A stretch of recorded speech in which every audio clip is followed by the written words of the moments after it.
Jodesh Tov, querida comunidad Yobel, es una alegría para mí estar aquí hoy con ustedes en este tiempo. Es una alegría, un privilegio y un gran compromiso delante del Señor poder estar hoy aquí con ustedes en este tiempo especial de Rosh Hodesh Shevat.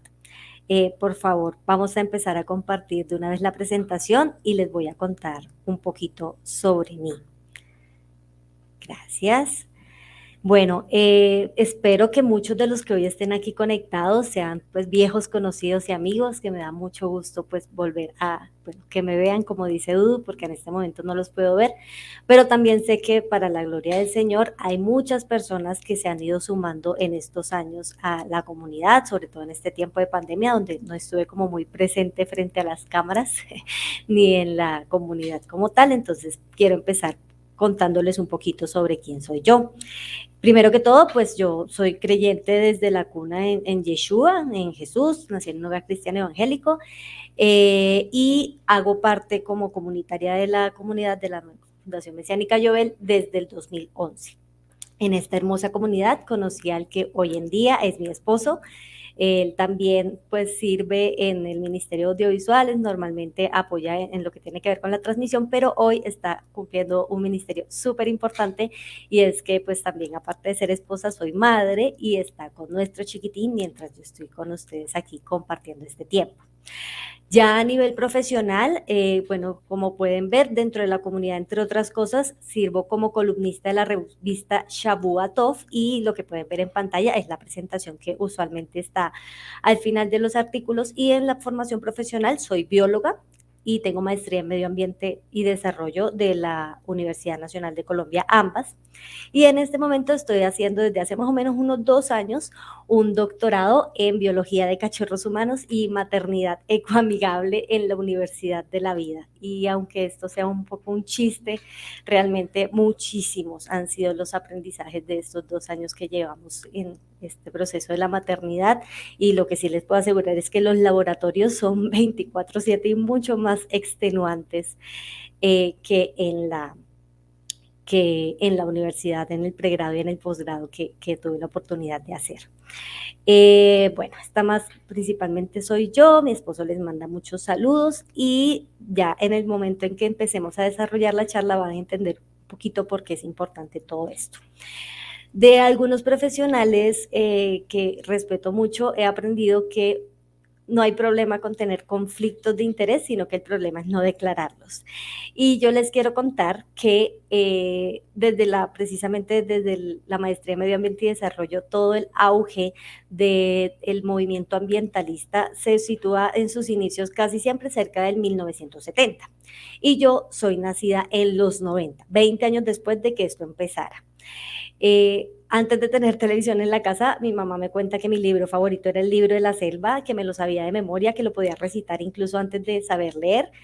Y después cuando tuvimos televisión, los primeros programas que vi fue como El Capitán Planeta con Gaia y me encantaba Liberen a Willy y ya más en la adolescencia pues empecé con películas como Instinto.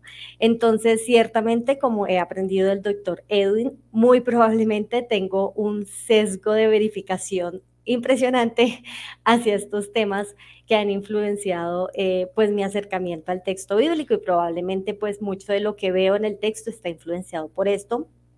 Pues aún así, pues lo que quiero compartirles hoy con el favor y la ayuda del Señor, definitivamente espero que más de lo que yo pueda decirles con estas influencias que ya tengo y a pesar de que en su momento, y ya les contaré, pues mi llamado profesional también fue, digamos, de la mano con una palabra de la escritura, mucho de lo que hoy quiero compartirles realmente pues es tomado de personas judías que también tienen una inclinación por estos temas ambientales, pero que han hecho toda una recopilación de textos del Midrash, de la Mishnah, del Talmud, de todos los escritos de los sabios del pueblo de Israel que hablaron de esto muchísimo antes de este tiempo en que el mundo despertó con este tema de la conciencia ambiental.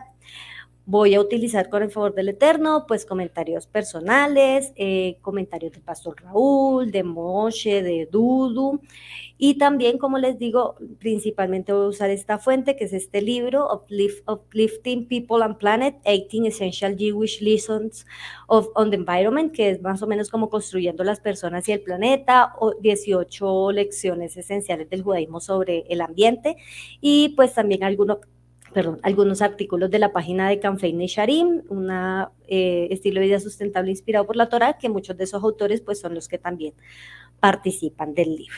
Entonces, pues habiendo dicho esto, les ruego que me acompañen en una palabra de oración para entregar este tiempo en manos del Señor y poder empezar la charla ya formalmente.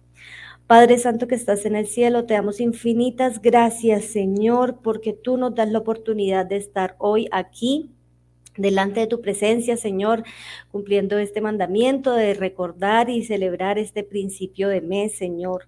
Padre, gracias porque podemos estudiar tu palabra y deleitarnos en ella, Señor, como árbol plantado junto a corrientes de agua. Tú puedes llenar nuestras vidas, Señor, con tu Torah en este principio de mes, Señor. Padre Santo, yo me pongo delante de ti, Señor, me entrego en tus manos, Señor.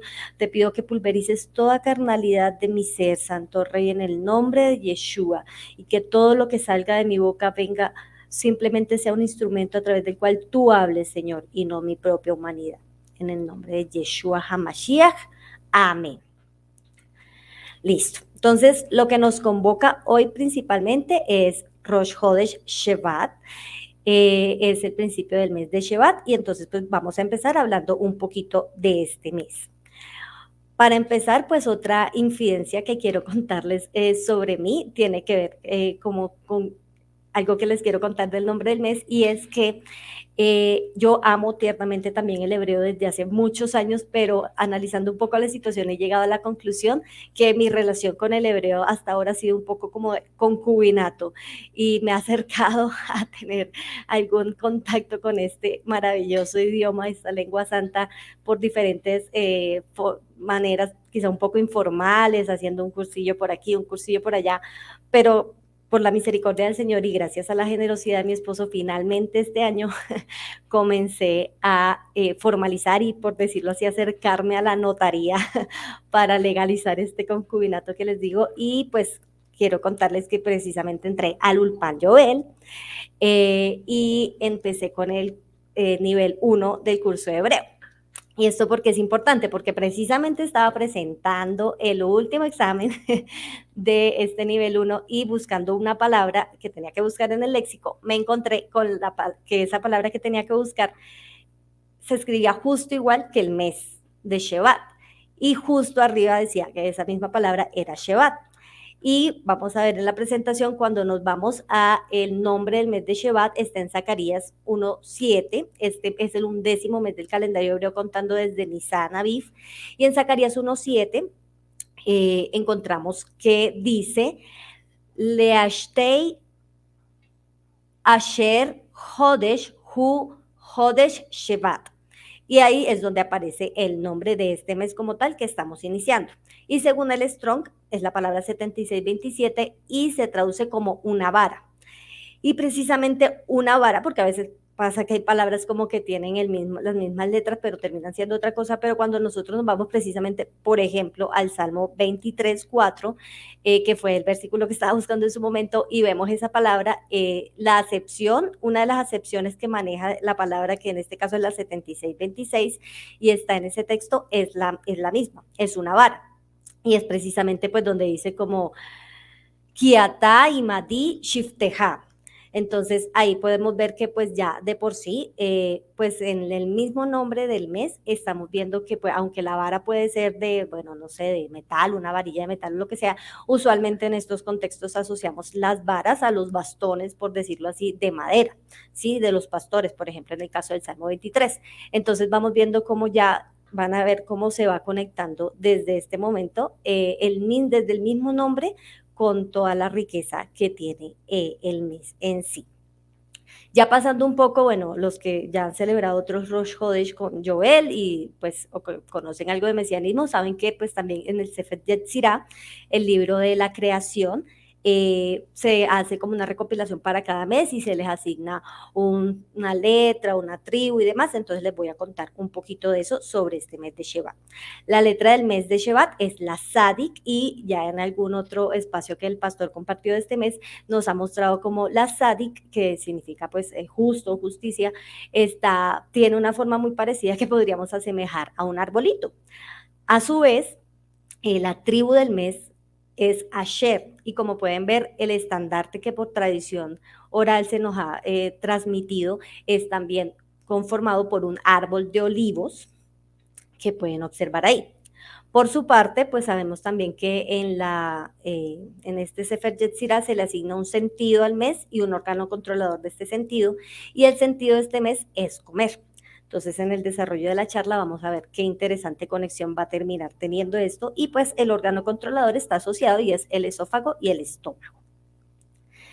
Y llegamos a la festividad principal del mes. En otras épocas del año, pues hay otras festividades, como, bueno, ya ustedes saben, de las fiestas de primavera, las fiestas de otoño, pero en este mes que se encuentra dentro de la Tecufá o temporada de invierno, tenemos una festividad súper especial que es la de Tu Bishvat. Y bueno, este tiempo de Tu Bishvat se ha conocido popularmente como el Año Nuevo para los árboles, pero en este artículo que tomo de la página que les comenté, nos dice el autor que la verdad es que Tu Bishvat es menos que un año nuevo para los árboles, ya que es un año nuevo para las alajot de los árboles. Muchas alajot, que ustedes saben que pues, son como las instrucciones de la tradición oral para decir cómo se deben cumplir los mandamientos en algunas circunstancias, que se relacionan con los árboles y sus frutos dependen del tiempo. Y una de las fechas críticas para determinar la aplicabilidad de estas alajot es precisamente Tu Bishvat, que tú es la forma en hebreo para leer el número 15. Entonces es el 15 de Shevat.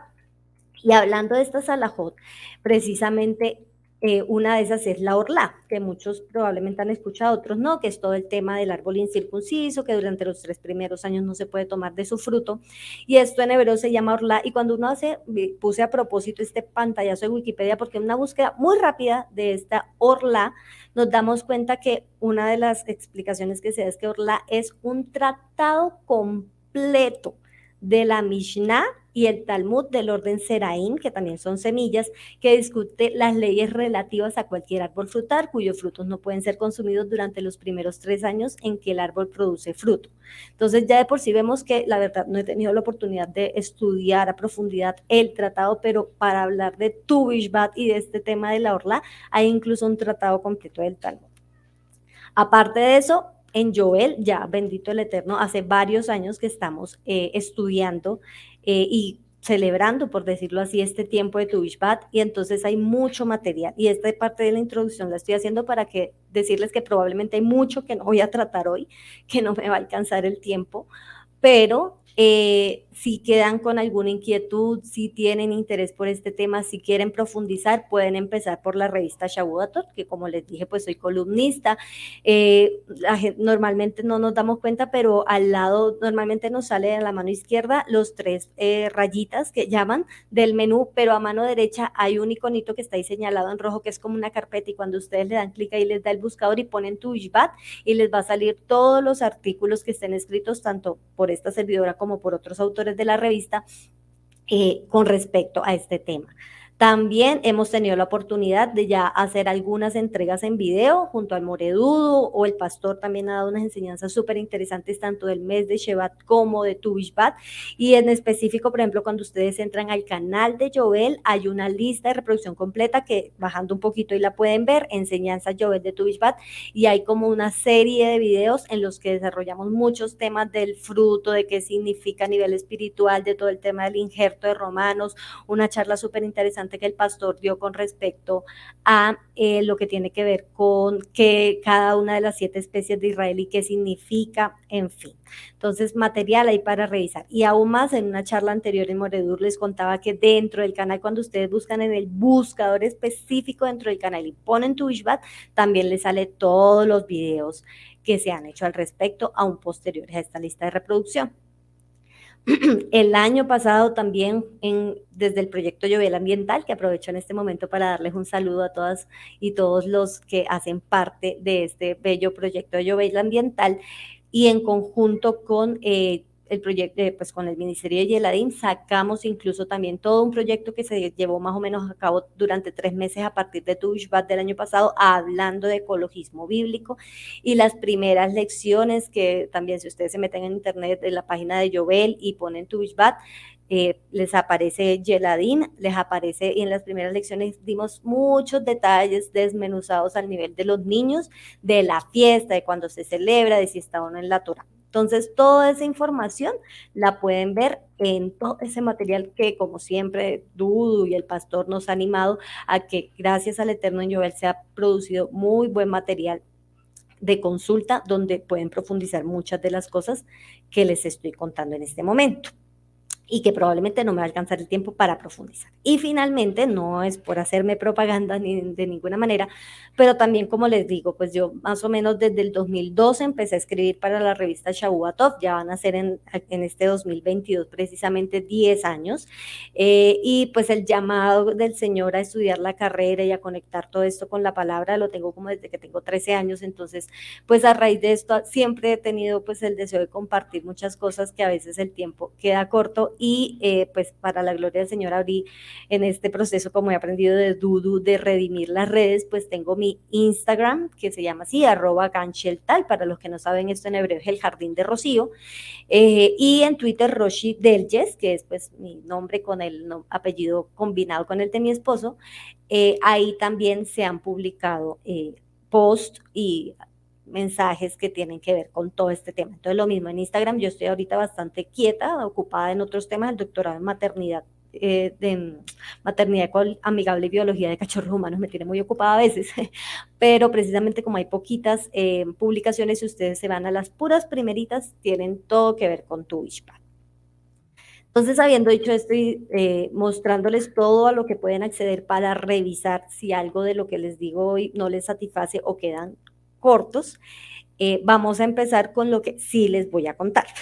Entonces, de todas formas, pues bueno, obviamente es la fiesta principal del mes que estamos estudiando de este Rosh Hodesh, y entonces voy a hacer una síntesis a partir también de estas palabras que he tomado del libro que ya les referencié. Permítanme, en este momento tomo un poco de agua.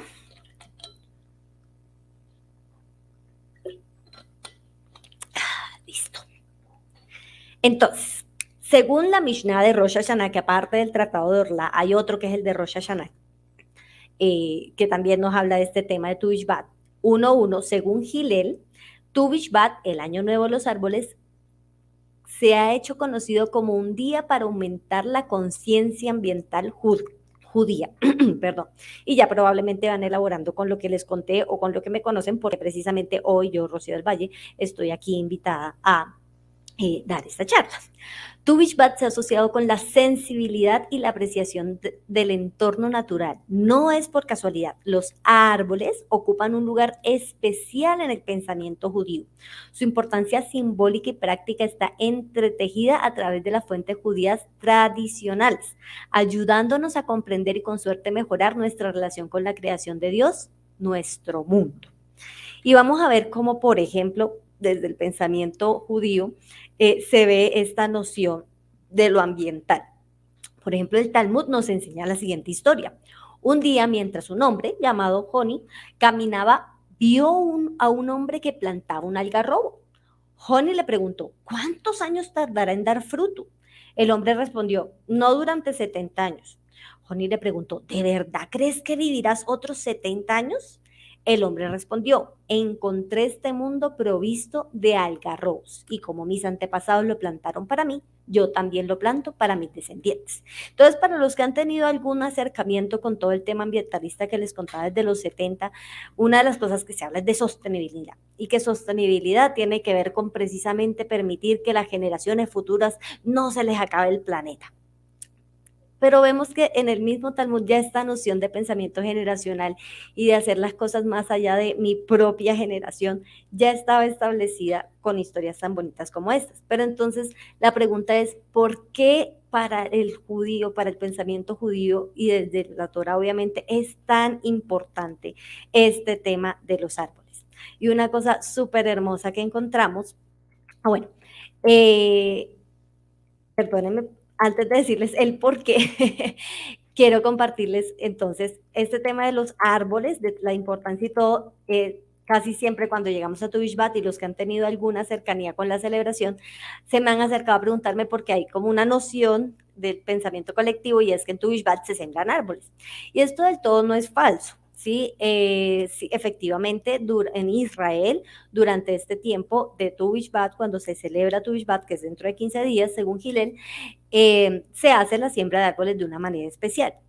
Pero yo me he puesto a reflexionar con respecto a esto y resulta que yo siento que con esto de sembrar un árbol en Tu Bishvat específicamente, a los que no somos judíos de nacimiento, pues, y por herencia, nos pasa como, permítanme la comparación, la Navidad o el Año Nuevo que secular que acaba de pasar o el Día de la Madre, y es que usualmente con respecto a nuestros tiempos con la familia o con nuestros detalles con nuestra mamá, por ejemplo, se nos queda corto el resto del año y entonces el resto del año nos olvidamos de ser atentos con nuestra mamá o nos olvidamos de participar de los tiempos en familia y llegamos a un día como esas fechas y entonces el momento en que estamos y hacemos lo que no hicimos el resto del año. Entonces, en el momento en que llegamos a la fe creyente, al mesianismo y nos quitan todas estas celebraciones, nos quedamos como, oh, por Dios, y ahora, y empiezan los reclamos y demás. Y un reto súper grande en este sentido que lo ha sido también para nosotros como familia, con mi esposo, para con mi familia extendida y la familia de él, es precisamente el resto del año estar tan dispuestos a pues reconocer la labor de nuestra mamá, por el ejemplo que les pongo, o compartir tiempos en familia en otras circunstancias y que nos vean ahí presentes para que cuando llegue la fecha y si por alguna razón no estamos presentes, no se sienta tanto esa ausencia. Y lo mismo siento yo que pasa con este tema de Tu Bishvat, porque el resto del año nos olvidamos de lo que es sembrar un árbol y cuando llega el momento de Tu Bishvat, pues sentimos que precisamente debíamos hacerlo ese día y si no lo hicimos ese día se acabó. Pero cuando vemos, les traigo acá estas fotos precisamente de nuestra actualidad reciente, como para el pueblo de Israel la siembra de los árboles es un tema de todos los días. Claro, en Tu Bishvat hacen unas siembras especiales, pero es un tema de todos los días, todas las circunstancias, todos los momentos que visite un presidente de Colombia, que se haga un reinado, son razón para sembrar un árbol. Todo el año lo están haciendo. ¿Y por qué? Ahora sí les voy a decir el por qué. Y es que miren lo que dice el Midrash Vayikra Rabá 25.3. Se dice, sigue al Señor tu Dios, en Deuteronomio 12.5. Y para ellos, la forma en que los sabios de Israel en este Midrash lo interpretan, dice, sigue su ejemplo. ¿Cuál ejemplo? Cuando él creó el mundo, su primera acción fue plantar árboles, como está escrito, y Dios plantó un jardín de árboles en el Edén, en Génesis 2.8. Así que tú también, cuando entres en la tierra de Israel, plantar árboles debe ser tu primera actividad. O sea, el pueblo de Israel entiende que para cumplir el mandamiento, la instrucción que está en Deuteronomio 12.5, referido a Génesis 2.8, es plantar árboles. Pero ¿cómo? ¿Cómo plantar esos árboles? Y aquí hay algo muy importante y es que a veces también cuando no hacemos las cosas continuamente, las queremos hacer después cuando las vamos a hacer de cualquier manera. Y algo que aprendemos también del pueblo de Israel es que no, o sea, ellos hacen las cosas con propósito. En todo este tema de la siembra, ellos tienen todo un engranaje institucional y gubernamental a través de la Keren Kayemet, a través de la cual lo hacen. Y miren esta otra explicación del Midrash que se da con respecto a una visión tremenda de sembrar con propósito y usar sabiamente lo sembrado. Al construir el tabernáculo Mishkan, que ahorita precisamente estamos estudiando Shemot y vamos a acercarnos ya casi a la construcción del Mishkan, escuchamos que los judíos recibieron la instrucción de usar madera de acacia. Y no sé si se han preguntado, o sea, estaban en el desierto, andaban vagando por el desierto, acababan de salir de la esclavitud de Egipto, entonces, ¿de dónde vino esa madera de acacia? ¿Y qué enseña el Midrash? Que cuando Jacob descendió a Egipto recibió una profecía de que sus descendientes serían redimidos de allí y recibirían la orden de construir un Mishkan en el desierto. Jacob instruyó a sus hijos para que plantaran acacias en Egipto durante los cientos de años de esclavitud de sus árboles jóvenes se convirtieron en árboles grandes y maduros. Y antes del éxodo, los israelitas cortaron esos árboles y los llevaron con ellos a través del mar de juncos al desierto. Cuando los israelitas construyeron el santuario con estos árboles, los árboles cantaron con júbilo ante Elohim, como dicen los salmos. Entonces todos los árboles del bosque cantarán con gozo ante Hashem. Entonces tremendo, porque fue siempre nos cuentan la historia, y les hemos escuchado al pastor y a Dudu, que tan importante cuando Moshe dijo, ya, salgan, salió Moshe y dijo, ya no traigan más, porque él sabía exactamente qué se necesitaba para construir el Mishkan, y cuando esa cantidad se cumplió, ya no necesitó que trajeran más. Pero esta visión de esta historia de Midrash nos lleva mucho más antes, y es que incluso Jacob y sus hijos sabían cuánto se necesitaba, al punto de que sembraron los árboles que se necesitaban y cosecharon estos cultivos, digamos, con propósito para este tipo de cosas. Entonces eso nos da ese mensaje del pueblo de Israel hermoso, y es que todo se puede hacer con un orden, y si de pronto sumerse en su casa, yo misma vivo en un apartamento, imposible sembrar un árbol, no tiene casa con patio,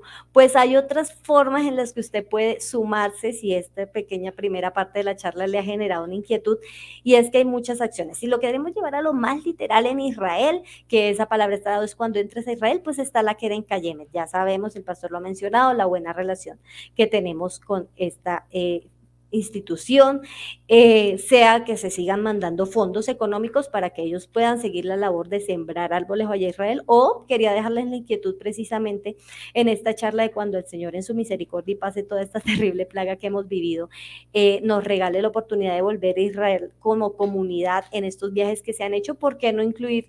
Sí, bueno, yo sé que el itinerario es súper apretado, pero considerar de pronto hablar con la Keren Kayemet, y si se puede participar de una siembra de árboles allá en Israel, sería súper lindo.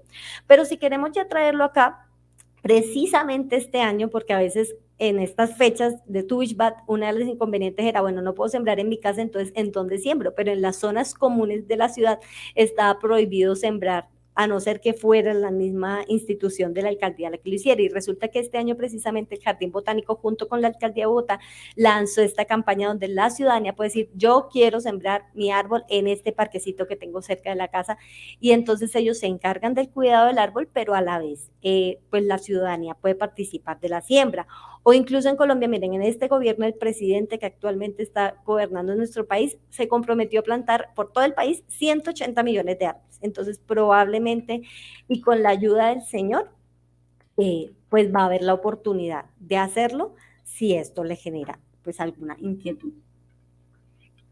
Y bueno, y un poco rápido con este tema, porque el tiempo va volando, y ahora esto es, quería dejárselo, era como una abrebocas de por qué es tan importante el tema de los árboles, pero ahora sí quiero entrar como en materia de lo que les quiero compartir hoy.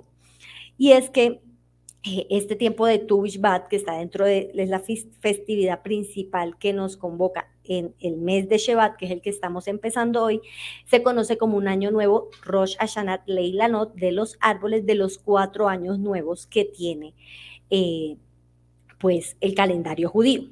Y precisamente en el anterior Rosh Hashanah, que se celebró en Tishri del año civil, More Dudu nos traía una inquietud, y es para este año que precisamente arranca el año de Shemitah, y por el tiempo ya me doy cuenta que no les voy a poder hablar de la parte de Shemitah que quería comentarles, pero nos llevaba a pensar que para este año tengamos como la intención de bajar la espiritualización de todo, que no está mal, pero empezar a aterrizar mucho de las fiestas, de los tiempos y de los mandamientos a lo terrenal y a lo material. Y casi siempre cuando hacemos este ejercicio, pues nos vamos por el aspecto financiero, y eso no está mal. Nos motivaba a revisar, entre otras cosas, por ejemplo, el aspecto financiero en nuestras vidas, y eso pues se conecta con la economía. Pero entonces hoy les quiero mostrar dentro de esa misma invitación que esta palabra economía tiene una raíz pues también en griego, ¿no? Que es oikos, que es casa, y nomos administración. Por lo menos en la maestría, eso a mí me enseñaron que es una de las formas de entender esto de la economía, y es la administración de la casa. Y esta es exactamente la misma raíz de la ecología. Entonces hoy quiero llevarlos a pensar la ecología más que como simplemente entender los ecosistemas verdes por allá lejanos a mí, como este oikos, casa, logos, el conocimiento, el entendimiento, la interiorización de lo que para mí sea una casa. Y sí, vamos a hablar un poco de la ecología y de la crisis ambiental global desde la perspectiva de la palabra. Esta partecitas y es algo que pues el Señor en lo que he estudiado me ha regalado, pero quiero mostrarles como un panorama a este respecto. Todo empieza en Génesis 3:6-7, en el momento en que precisamente, bueno, estamos hablando de árboles, estamos hablando de que este mes el sentido es comer. ¿Y qué pasa? La mujer vio que el fruto del árbol era bueno para comer y que tenía buen aspecto y era deseable para adquirir sabiduría, así que tomó de su fruto y comió. Luego le dio a su esposo y también él comió. ¿Y qué pasó? En ese momento se les abrieron los ojos porque comieron del árbol de la ciencia del bien y del mal y tomaron conciencia de su desnudez, por eso para cubrirse entretejieron hojas de higuera. Y esto que les voy a contar se lo escuché alguna vez al doctor Edwin. De antemano pido que me excusen por las imprecisiones que pueda decir que haya lugar, sobre todo al doctor Edwin, pero me pareció fascinante y no lo planteo como la evidencia científica de lo que sucedió, sino como una conexión muy interesante. Y es que eh, también hemos dicho en otras charlas que pues en Jovel no tenemos problema con la evolución. Para nosotros el hablar de evolución no es negar a Dios ni es ateísmo. Yo misma considero desde, incluso cuando estaba en el colegio, que la evolución puede ser el mecanismo mediante el cual el Eterno creó todo, haciendo pues esta salvedad para evitar pues que no vaya a haber ningún conflicto con quienes me oyen a este respecto. Pero si consideramos la evolución del cerebro, por ejemplo, tenemos el lóbulo frontal y resulta que el lóbulo frontal, que se encarga de la producción lingüística, oral, de los movimientos órgano-fonoarticulatorios, o sea, el habla, como esa parte racional, precisamente se fue desarrollando y pues en esta imagen pueden ver, fue creciendo, la masa cerebral de esa zona del cerebro fue creciendo hasta pues lo que es, entre comillas, somos más evolucionados como el ser humano. Y es tremendo porque pues si crece esa parte del cerebro, probablemente la cabeza también crecerá y la cabeza es lo primero que sale cuando uno nace, si nace pues por parto, se llaman natural, eh, y qué es la consecuencia que el Eterno, como el castigo que el Eterno da a la mujer por haber cometido el pecado de no hacerle caso y comer del árbol del fruto de la ciencia del bien y el mal. Multiplicaré tus dolores en el parto y darás a luz a tus hijos con dolor. Desearás a tu marido y él te dominará. O sea, es tremendo porque pues es una coincidencia muy interesante, ¿sí? De que precisamente este acto de aumentar el conocimiento podría haber generado un aumento de la masa cerebral y a su vez pues la consecuencia lógica que el Señor en su misericordia como Padre trae, si queremos llamarlo así como castigo a la mujer, pues sea precisamente algo que está relacionado con que un chino más cabezón, perdón por la expresión tan coloquial, pues va a hacer que los dolores en el parto se aumenten. Pero también, ¿qué pasa? Al hombre le dijo, por cuanto le hiciste caso a tu mujer y comiste del árbol del que te prohibí comer, maldita será la tierra por tu culpa. Con penosos trabajos comerás de ella todos los días de tu vida, la tierra te producirá cardos y espinas y comerás hierbas silvestres, te ganarás el pan con el sudor de tu frente hasta que vuelvas a la misma tierra en la cual fuiste sacado. Y es tremendo porque desde la concepción de lo que yo he entendido y en palabras de Augusto Ángel Maya, que es un erudito pues que nos enseñan en la maestría en la Nacional, precisamente este aumento del conocimiento, ¿sí? de estas capacidades del lenguaje, del uso de herramientas en los humanos, hicieron que nos pasara algo diferente al resto de todas las demás especies, creación no humana, y es que las demás especies suelen adaptarse al lugar donde se encuentran, al ecosistema en donde les correspondió vivir, se adaptan en su cuerpo, en su fisiología, en su comportamiento para hacer frente a las condiciones que el ecosistema donde están se enfrentan. Pero el ser humano con estas nuevas habilidades y nuevas herramientas suele adaptar el entorno así. Y usualmente, por no decir casi siempre, esta adaptación genera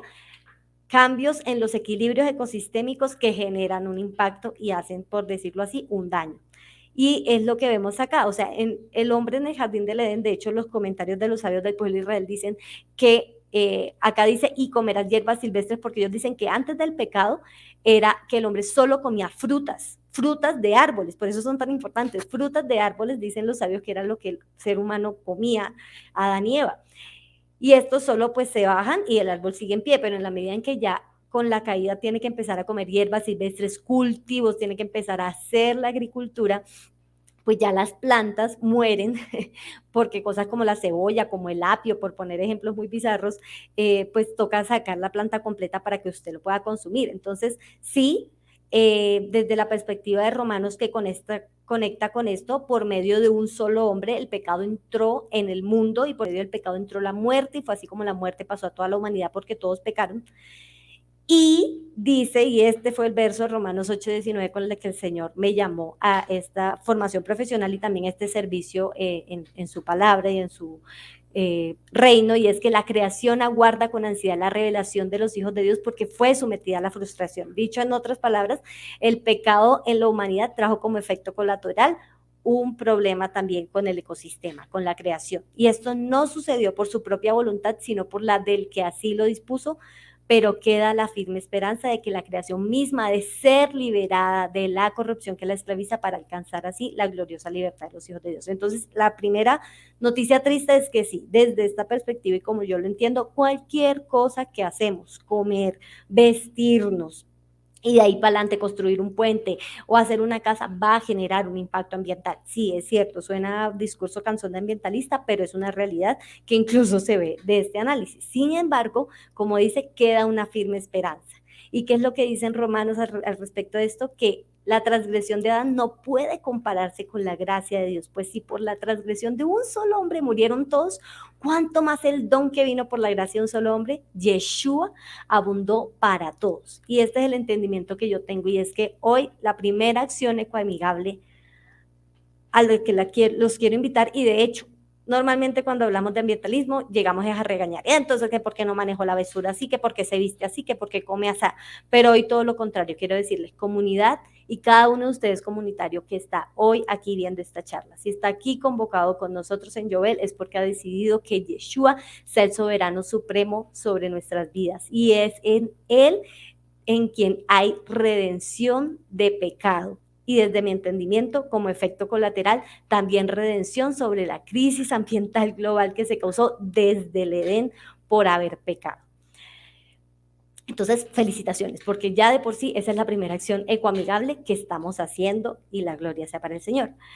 Pero entonces, pues Yeshua ya vino la primera vez, y yo tengo la fe y la esperanza, como dice Romanos, que en su segunda venida Él va a venir a restaurar todas las cosas, y por tanto soy una convencida de que todo este tema del ecologismo bíblico, por lo menos desde la perspectiva de ecologismo bíblico que promuevo para la gloria del Señor, no tiene que ver con salvar el planeta, porque el único que nos puede salvar, o sea, es que ni siquiera yo puedo salvarme a mí mismo, porque el que me salva es Yeshua. ¿Cuánto menos puedo pretender yo salvar el planeta? Entonces no es un tema de eso, es un tema de que Él viene a restaurarme en muchas áreas donde también me he dado cuenta que algunos de los conflictos con nuestra creación tienen que ver con heridas que tenemos en nuestro corazón y que Él viene a sanar. Y es primero Él entrando en nuestros corazones que nos sana. Y mientras tanto, y mientras esperamos esa gloriosa segunda venida donde ya se restauren todas las cosas y probablemente haya cielos nuevos y tierra nueva, el Eterno permitió que después de Génesis, después de incluso el diluvio, hubiera una serie de instrucciones que están en la Torá, que desde mi visión con la formación que tengo, podríamos decir que esa relación que también se rompió con la creación, todas las instrucciones, toda la Torá que tiene que ver con la relación con la creación, son acciones de mitigación mientras tanto, como bueno, la embarraron en el jardín de Edén, y mientras viene Yeshua, mi hijo, a restaurar todo y traer toda plenitud, vamos a hacer esta serie de cosas que en su relación y su interacción con la creación van a mitigar un poco ese efecto que se causó por el pecado original. Y un ejemplo de esto es el Baal Tashit. ¿Qué es eso, Rocío? Baal Tashit. Bueno, vamos a hablar un poquito de qué es el Baal Tashit y cómo se conecta esto, tanto con Tu Bishvat como con Rosh Hodesh Shevat. Listo.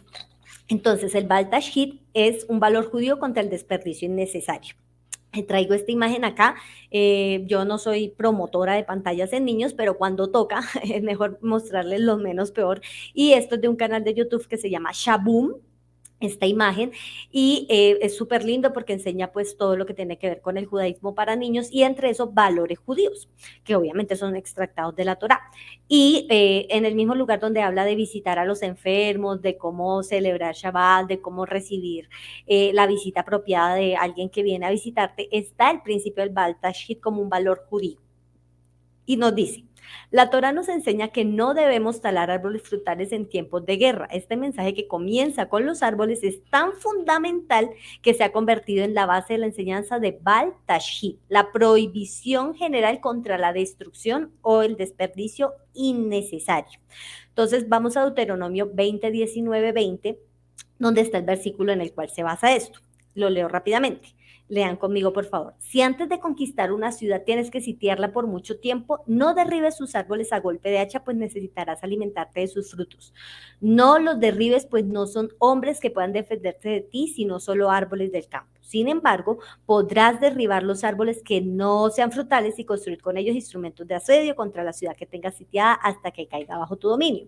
Esto en hebreo, pues es todo esto, pero nos vamos a concentrar en esa palabra que está resaltada en amarillo, que es lo tashhit et etza, que es no derribes los árboles. Lo tashhit. Y de ahí es que sale ese principio de Baal tashhit.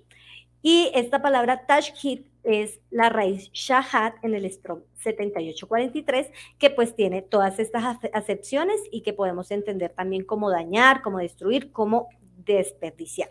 Entonces, como les decía, vamos a ver en el pensamiento judío cómo entienden este tema.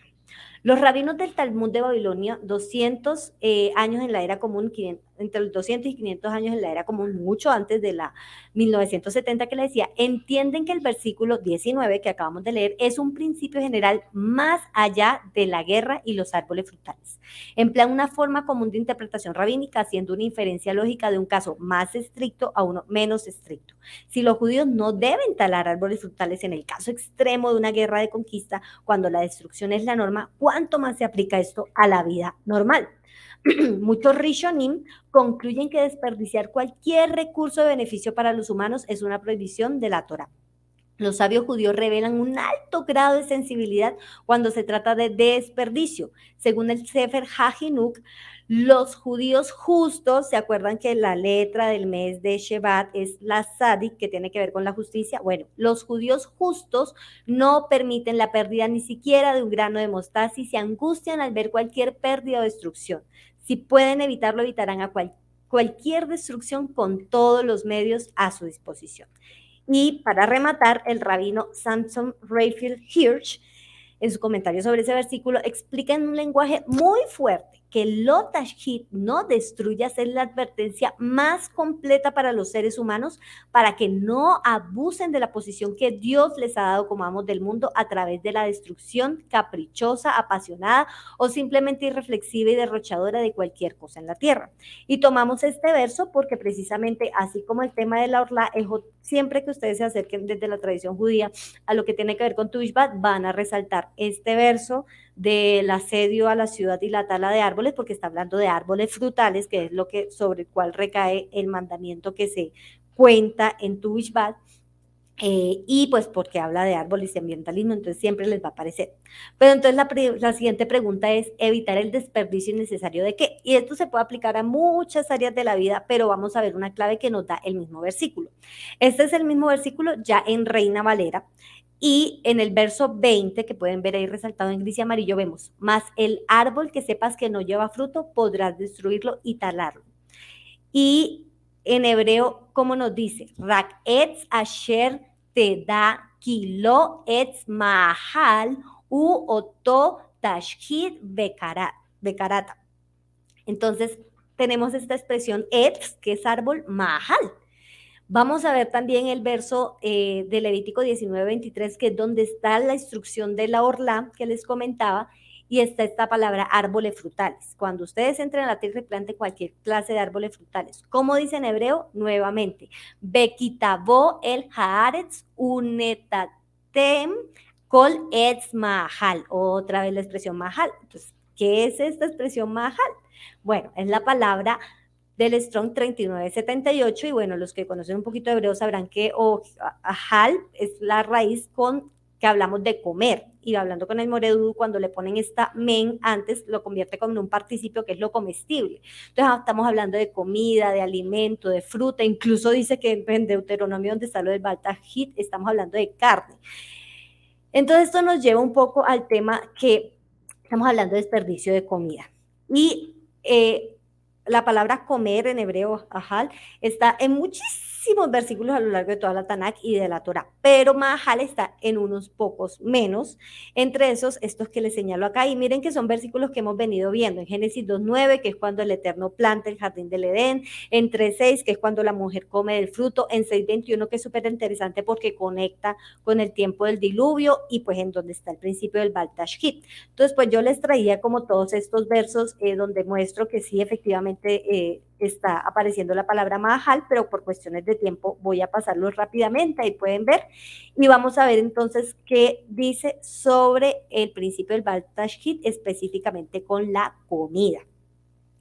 El sabio talmúdico, el rabino Ishmael, hace otra inferencia lógica. Si la Torá nos advierte que no destruyamos los árboles frutales, entonces deberíamos tener más cuidado de no destruir la fruta en sí. Actualmente, eso sí, ya más para estos tiempos, en el año 2000, en Israel el rabino Moshe Yitzhak Forhan señala que todas las autoridades rabínicas están de acuerdo con base en esta enseñanza que está prohibido en la Torá destruir frutas comestibles. Y esto se aplica a todos los alimentos aptos para el consumo y no solo a los frutos de los árboles. Entonces, hasta aquí vemos que de este principio de Baal Tashkit que se suele estudiar en Tu Bishvat dentro del mes de Shevat y desde la tradición judía, el desperdicio de alimentos está muy mal visto en la tradición. Pero ustedes en este punto podrían decirme cómo me molesta a veces Dudu o Moshe, y has estado hablando de solo Midrash, Talmud, Mishnah, la Torah, el hebreo, pero no se supone que somos mesiánicos. ¿Qué dice Yeshua de todo esto? Y evidentemente el tiempo no nos alcanza para ahondar en las palabras de Yeshua de cabo a rabo, desde Mateo hasta Apocalipsis, pero me encontré con este pasaje que quiero compartir con ustedes. Está en Juan 6, 11, 13, y justo antes acaba de suceder la multiplicación de los panes y de los peces. Ya sucedió, ya la gente comió, o sea que no estamos hablando de no desperdiciar porque no hay comida, estamos junto al dueño de la plata y el oro, Yeshua HaMashiach, que es capaz de multiplicar los alimentos. Y dice, Yeshua tomó entonces los panes, dio gracias y distribuyó a los que estaban sentados todo lo que quisieron. Lo mismo hizo con los pescados.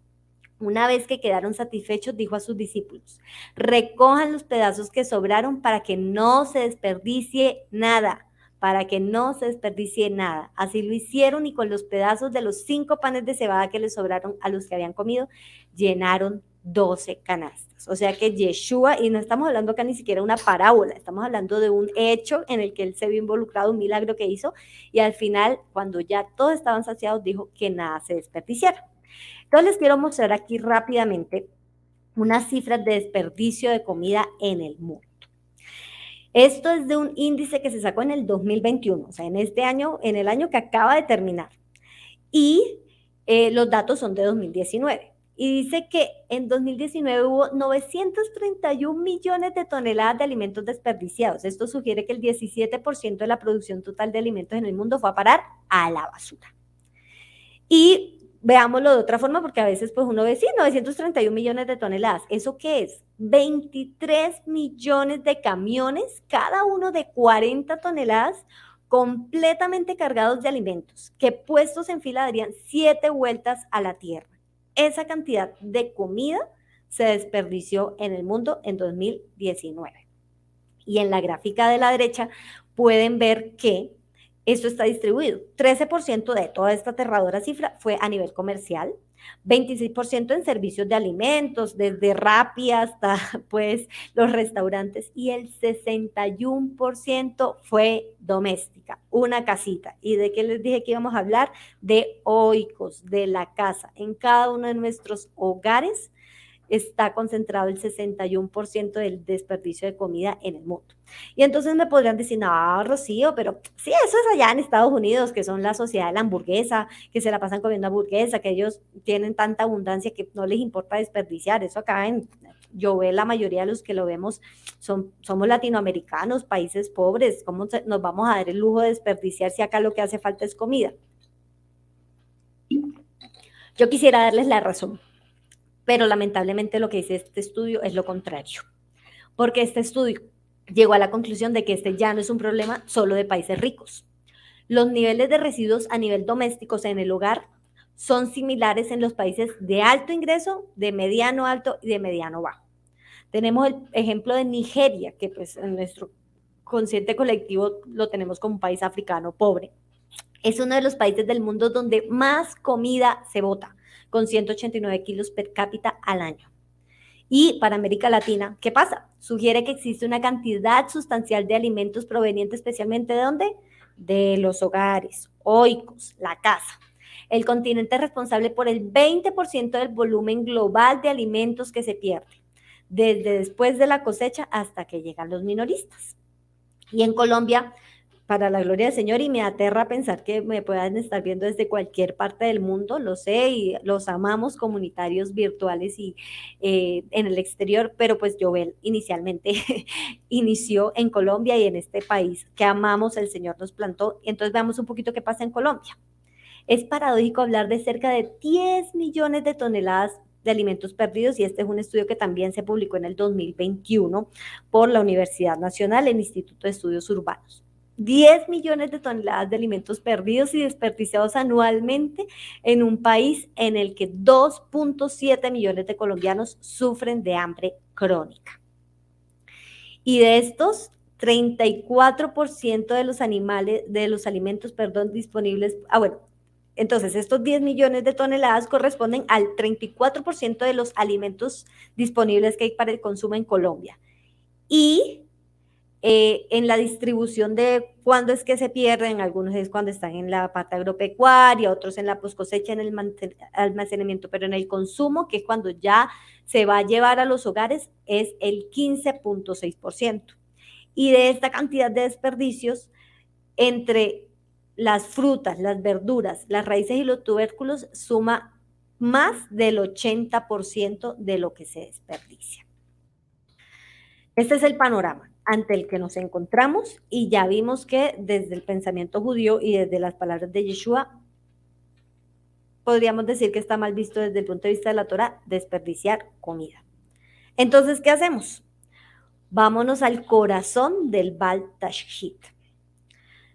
Podríamos decir los ecotips. Ay, nos encantan los ecotips. Yo misma he tratado de publicar ecotips en Instagram y se acerca muchos, no, publiquemos, o en Shabuatov, o como proyecto Joven Ambiental hagamos ecotips, pero resulta que yo tengo un problema con los ecotips, aunque los he usado. Y es que bueno, la doctora Natalia Lara, nuestra amada pediatra de mi bebé y amiga mía, que el Señor la ha llevado en un proceso muy bonito, además de la pediatría, a revisar los temas de crianza. Cuando nos ponemos a hablar, y ella lo ha compartido también en sus charlas, hemos encontrado una coincidencia, y es que con los temas de crianza respetuosa y paternidad efectiva, y con todos los temas de ambientalismo y ecologismo, suele suceder que uno se espanta cuando es creyente, porque lamentablemente han sido tomados por otras banderas, casi siempre del humanismo, que le ponen toda una serie de cantidad de cosas que obviamente no tendría por qué estar ahí. Pero cuando uno se adentra en el estudio de dónde salen estos principios y se va cada vez más a lo profundo y a lo profundo, se da cuenta que la mayoría, tanto en crianza respetuosa como en todo este tema del ambientalismo, surge del judaísmo muchos años antes, más de que el humanismo viniera y lo tomara. Y me encanta, y la gloria se la doy al Señor, que esta vez la invitación me la hayan hecho no solo para hablar de Tu Bishvat, sino en el marco del Rosh Hodesh, porque lo mismo pasa con todo este tema del Masal, y entonces que estamos en Acuario, entonces que el zodiaco, y entonces que eso es brujería. Y si bien es cierto que el pastor muchas veces ha denunciado todo el tema de que obviamente hay cosas del judaísmo que se desvían hacia lo que claramente parece ser brujería, pues hay otras que el Señor mismo, y lo hemos aprendido de Duda, el pastor mandó a Abraham a mirar las estrellas, y estas cosas pues dentro del marco de la Torá del Eterno y del pueblo de Israel no están mal, ¿sí? Pero en este mismo contexto, con el tema de los ecotips me pasa otra cosa que también hablamos con Nata, y es que la crianza respetuosa, dicho en palabras de ella, suele ser respetuosa con los procesos del bebé y con sus situaciones, pero a veces se queda corta en ser respetuosa con el hogar y el círculo familiar del cual ese bebé hace parte. Y lo mismo me pasa muchas veces con los ecotips. Yo misma, teniendo todo lo que ya les he estado contando desde que soy niñita, toda la convicción y demás, hay varias cosas que salen en la internet que para mí se convierten prácticamente en imposible de cumplir. Y a veces los ecotips deberían ser simplemente ideas, pero se convierten como la pelea que tenía Yeshua con los fariseos, y es que bueno, está interesante que lo propongas, pero después se convierte como en todos los hogares tienen que hacer esto. Entonces hay cosas como tan populares como el tema de separar los residuos, ¿sí? O llenar una ecobotella, pero también pues se llegan otras cosas, no voy con ánimo de criticarlo, pero estamos hablando del desperdicio de comida y yo uso mi congelador casi lleno precisamente para guardar, que no se me desperdicie, que no se me dañe la comida y no la tenga que botar a la basura, sino que no tenga que comer. Y algunos plantean que una forma de ayudar al planeta por todo el tema de los microplásticos y el petróleo y tal es meter los jeans, no lavarlos en la lavadora, sino meterlos al congelador. Entonces, no, el que lo quiera hacer bien, pero yo tengo problemas por eso con este tema de los ecotips. Pero entonces, ¿qué? ¿Qué hacemos? Entonces nos vamos al centro del Baltashit, que de hecho pues es un versículo, o sea, esa frase en la que nos vamos a concentrar está más o menos en la mitad del verso, y es que Lotashit dice por dos razones. Tenemos dos ki, que pena que el hebreo se distorsiona un poco en la presentación, pero bueno, tenemos un ki en la frase de la mitad, en la segunda línea a mano derecha, que es como una explicación, este ki en hebreo es como una explicación de por qué no destruyas, y el siguiente, que es en el que nos vamos a concentrar, dice, Ki Adam Hetz Asadeh. Y esto es, digamos que tiene dos interpretaciones, ¿sí?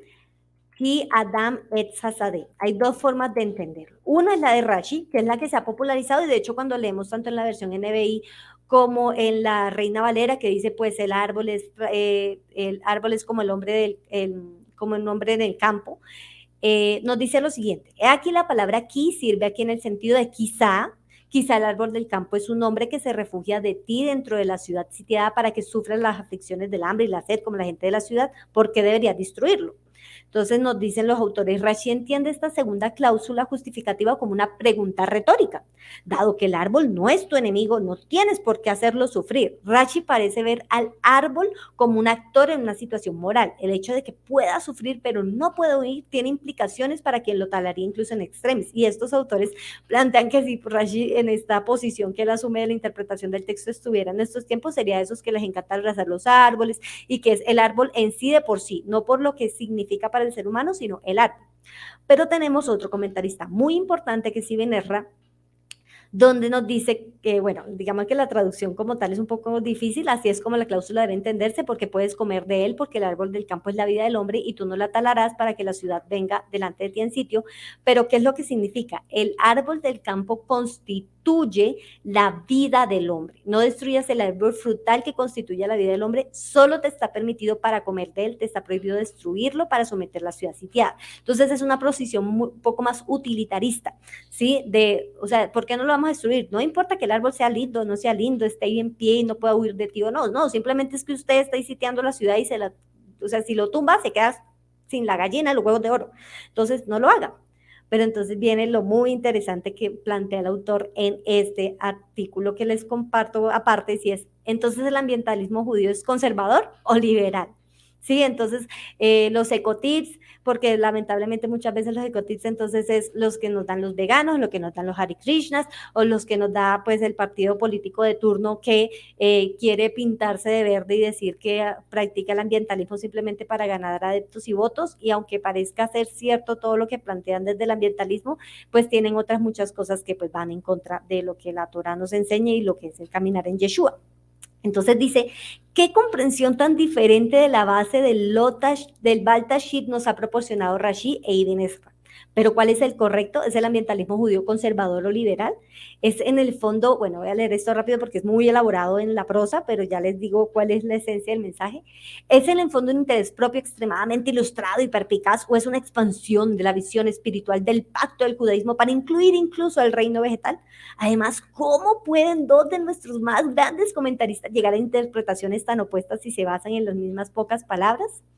Y la clave es Ulpan Yovel nivel 1. ¿Por qué? Porque precisamente cuando leí este artículo estaba en el curso de hebreo que les había comentado y dice, la clave para desentrañar estos acertijos es una sola letra. De esas 4 palabras, Ki Adam et Hasadeh, tenemos que se puede traducir tanto como la vida del hombre es el árbol del campo, que es la visión de Ibn Ezra, como es el árbol del campo un hombre, que es la visión de Rashi.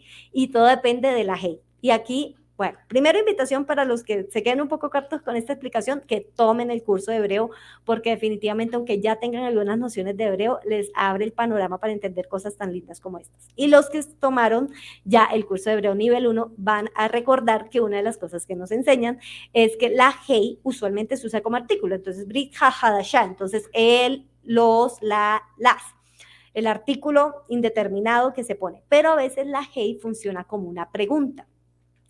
Y también recordarán que la manera en que se desambigua, digamos, saber si en la frase se está usando, eso sí, pues nos dijo Moredu que lo vamos a aprender en nivel 2, espero hacerlo, pero la manera en que se sabe si se está usando de una manera o la otra es por la vocalización. Y hay toda una serie de normas y reglas en las cuales no me voy a detener ahorita, pero lo que les quiero mostrar de lo maravilloso de este tema, increíble, es que en la palabra específica que está dentro del corazón del Baltashit, no es posible desde una gramática estricta determinar cuál de las dos opciones es la correcta, porque ambas se pueden entender. Al estar la Aleph justo después de la Hey, puede funcionar la Hey tanto como artículo como pregunta.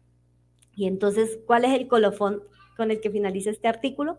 La Torá se niega a disipar la ambigüedad. Insiste en que consideremos cuidadosamente tanto los motivos utilitarios como los desinteresados dirigidos por otro para nuestras acciones.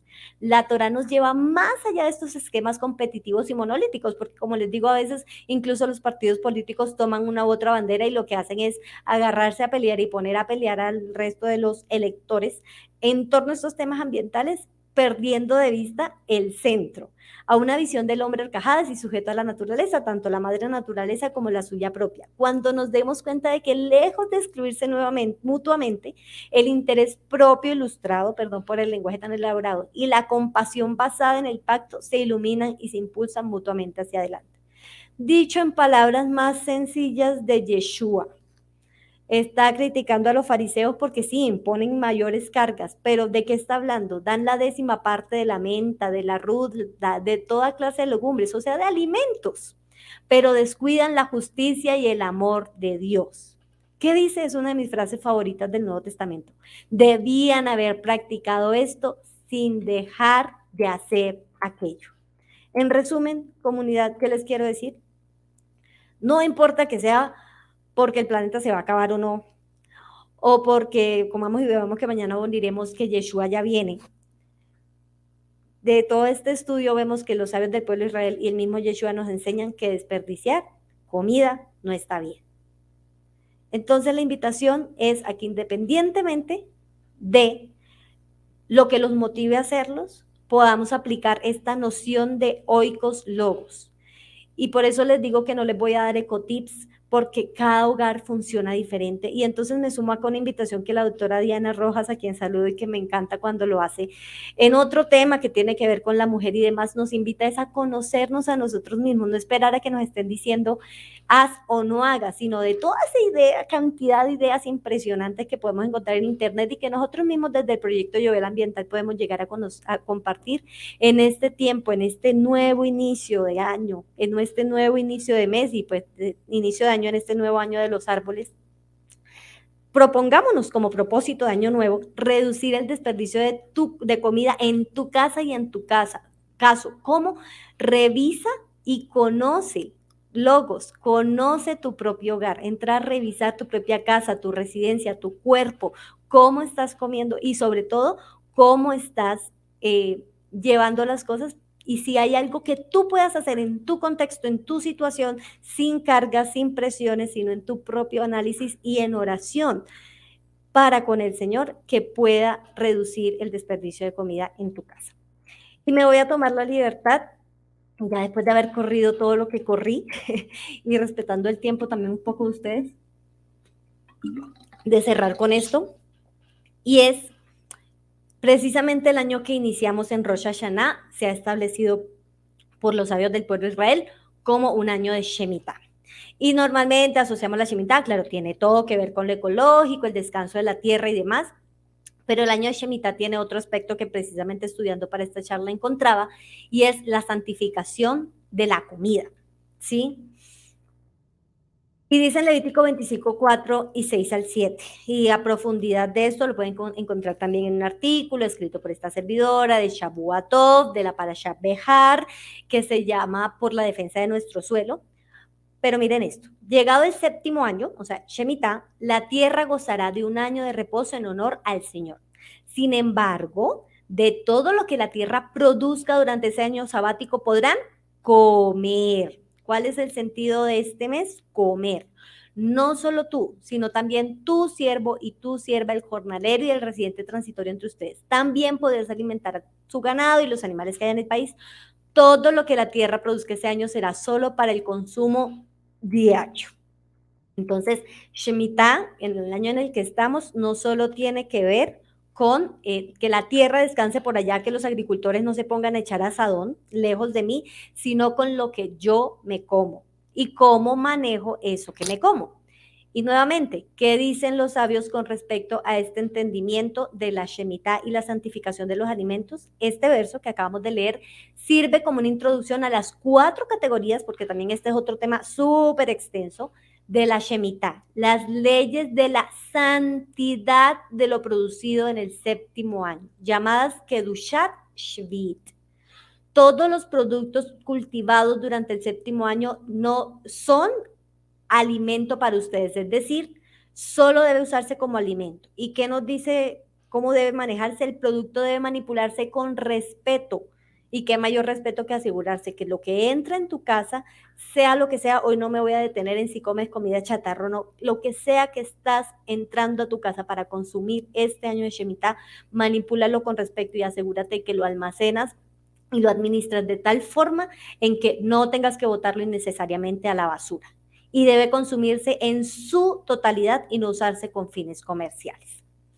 Entonces ellos nos sugieren, por ejemplo, que en preparación para Shemitah consideremos cómo nos gustaría marcar este momento para nuestras vidas. Esto lo escriben obviamente antes de Shemitah, nosotros ya estamos en Shemitah, pero es súper interesante que entre las diferentes opciones que dan dicen, tómase más tiempo durante este año para apreciar y santificar la comida. Porque en la medida en que somos conscientes en que, y el pastor lo ha dicho muchas veces, comer no es simplemente sentarnos, tragar y embutirnos y que pase a nuestro tracto digestivo, sino que es todo un tema de lo más material y a lo es más espiritual, podemos entender lo sagrado, lo santo que es la comida y por tanto tener una razón más para considerar si estamos siendo ligeros en su desperdicio. Y ellos mismos dicen, si bien estas actividades no son obligatorias, pueden enriquecer nuestra práctica del judaísmo de Yeshua que practicamos y ayudarlos a conectarnos con el ciclo de Shemitah. Y ya para terminar, quiero mostrarles esta foto y provocarlos y decirles esto último sí desde mi aspecto de bióloga. Y es, a menudo queremos actualizar los mandamientos de la Torá y ponemos trabas, ¿sí? En nuestra naturaleza y decimos, no, yo, Rocío del Valle, vivo en un apartamento que no tiene ni siquiera balcón, ¿sí? Y no me estoy quejando porque el Señor ha sido bueno y este apartamento es una bendición grandísima del parte del Señor y también nos fue dado con promesa en la palabra. Pero lo que voy es que no tengo la oportunidad de cultivar mis alimentos, entonces mucho menos cuál este séptimo año voy a descansar, dejar descansar qué tierra en ese sentido. Pero les acabo de mostrar que hay otros aspectos que involucran este tiempo de Shemitah y que involucran este tiempo de inicio de Rosh Chodesh Shevat, donde el comer es el órgano, es el sentido, y donde hay versículos de Proverbios donde dice que el justo se sacia. Y les quiero contar que en el artículo que les comenté de Behar, por la defensa de nuestro suelo en Shavua Tov, se detalla la explicación científica pues de lo que les voy a decir, pero quiero que me crean en el sentido de que la tierra no solo descansa, que sería el ideal, dejando de cultivarla, sino que cuando ustedes, o mejor dicho, la tierra no solo se agota por cultivar continuamente sin parar un año completo, sino que también cuando la tierra tiene sobre sí, el suelo tiene sobre sí siempre el mismo cultivo, el mismo cultivo, el mismo cultivo, resulta que toda esa diversidad bella que vemos en esa foto de colores, olores, sabores y propiedades nutricionales viene precisamente porque cada planta, cada especie toma algo diferente del suelo para compartirlo en sus frutos o en lo que sea que nosotros nos comemos. Y de esa manera, si siempre cultivas lo mismo, estás agotando solo esos limitados recursos y la tierra se agota. En la medida en que tú rotas los cultivos y diversificas lo que siembras, es un pequeño acercamiento a dejar descansar la tierra. Y aunque no parezca, lo que nosotros comemos es lo que se termina cultivando. Entonces, si estás cansado de comer siempre lo mismo, te felicito, revísate si además de no cultivar, no desperdiciar lo que te estás comiendo, puedes diversificar lo que hay en tu plato. No voy a entrar a detallar temas de nutrición porque no es mi campo, pero los nutricionistas que me han visto a mí me han sugerido tanto para mi persona, por ejemplo, cuando estaba embarazada o cuando empecé la alimentación complementaria de mi bebé, han hablado de 5 veces al día idealmente comer frutas y verduras, y sobre todo frutas. Tienes la oportunidad de comer 5 frutas diferentes. Y a lo largo de la semana y a lo largo del mes tienes la oportunidad de diversificar las frutas y verduras que te estás comiendo. Y no solo es súper rico porque es delicioso comer de todo esto y recibir todas estas propiedades, sino que créeme que en la medida en que el suelo diversifica lo que sobre él está, también está descansando, si es la voluntad del Señor, en este año de Shemitah. Acompáñenme por favor en una oración y gracias por haberme acompañado en este tiempo. Padre Santo, Rey del universo, te damos infinitas gracias por permitirnos acercarnos a tu palabra, por haber permitido también que todo este tiempo el pueblo de Israel haya sido celoso de cuidar las instrucciones de tu Torá y la tradición oral que nos has permitido transmitir. Gracias por la venida de Yeshua, Señor, en el cual hay redención para nuestros pecados y también redención para la creación. Señor, gracias por este nuevo inicio, Señor, de mes que nos permite reflexionar en torno a cómo estamos llevando un área que a veces pasamos desapercibido en nuestros afanes, pensamos que es algo superfluo, que no tiene ninguna trascendencia, pero oh, cuán importante empezamos a ver que es para ti el comer, oh Señor, y perdónanos por las veces en que hemos sido ligeros en el desperdicio de comida, Señor. Padre Santo, yo te pido que tú nos des de tu sabiduría y que podamos entender que aún lo que llevamos a nuestra mesa y aún cómo administramos estos alimentos también son temas de santidad, Señor, de ser santos porque tú eres santo y de servirte y caminar contigo, Santo Rey. Que tú seas el que nos deje el discernimiento en medio del mar de información que se abre ante nuestros ojos, de la internet, de la sabiduría judía, para que tú nos llevas a un conocimiento íntimo de ti y de nosotros mismos y saber en nuestra casa y en nuestro caso cómo debemos manejar este tema y que si es tu voluntad, en la medida en que cobramos conciencia sobre estas temáticas de la alimentación en Yovel, tú permitas que se abran los espacios, dispongan los profesionales y los maestros de Torah idóneos para eso y podamos seguir creciendo como la luz de la aurora, que es el camino del justo, en este caminar día a día, cada vez más recibiendo tu luz, Señor, para en cada una de las áreas de nuestra vida, tú, Yeshua, seas creciendo y nosotros menguando. En el nombre de Yeshua HaMashiach, amén. Hodesh Tov de Shevat, querida comunidad, que tengan una feliz noche.